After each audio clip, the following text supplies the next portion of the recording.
The second American sighting of a UFO was investigated in 1947 by the FBI in the state of Washington.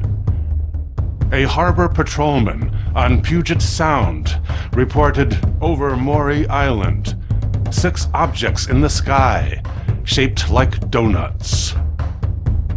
The boat, commanded by Harold Dahl, was pelted with a substance resembling lava or white-hot metal, injuring 2, a crewman and his dog. Before its investigation ended, the Bureau would also be looking into the first appearance of the Men in Black.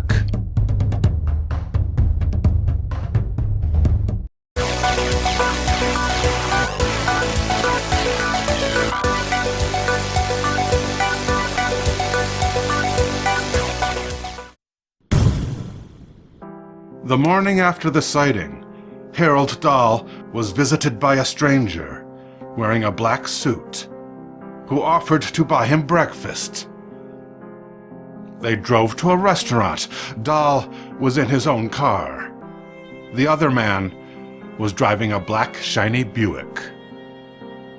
At the restaurant, the man in black did not ask for Harold's story. Instead, he told Harold what his story would be. If he told anyone what really happened, neither he nor his family would be safe, the shady man assured him. Today, men dressed in black suits who claim to be government agents continue to harass and threaten the witnesses to UFOs, to keep them from talking about what they have seen.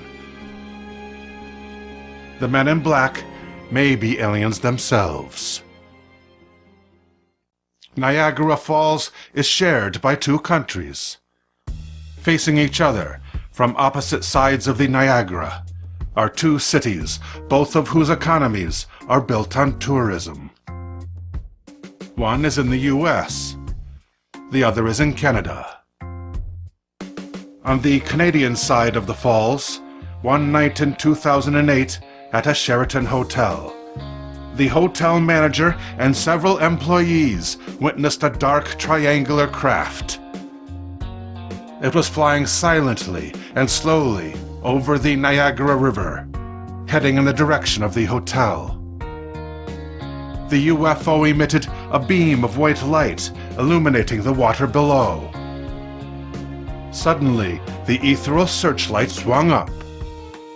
The beam was trained upon the witnesses, momentarily pinning them like insects in a specimen case, before they broke free and fled in panic. Exactly 7 months later, 2 men in black were caught on surveillance video in the lobby of the Sheraton. They were dressed identically in black hats and black trench coats. Their facial features were also the same. They questioned the hotel bellman and a woman working as a chambermaid.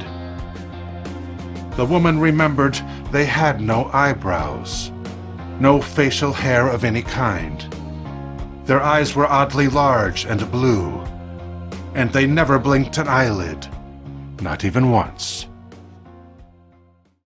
The men in black are known to have conducted experiments upon humans.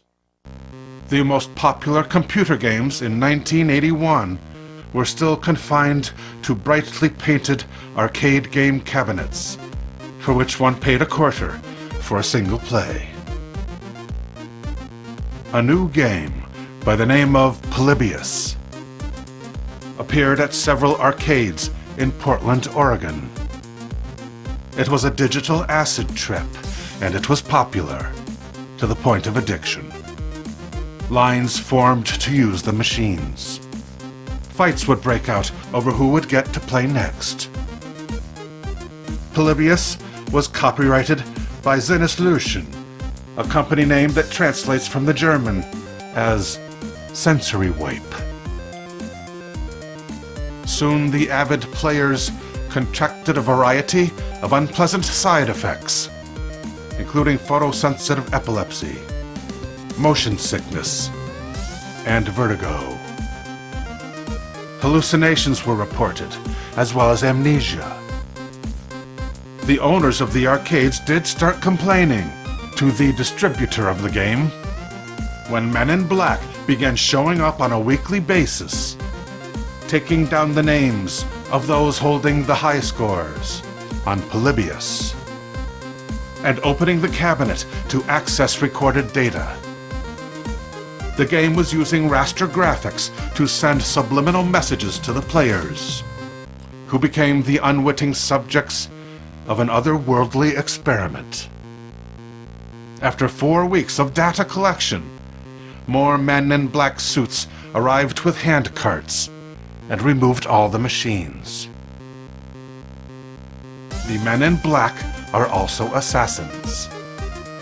They have been terminating with extreme prejudice the most eminent UFO researchers in the world.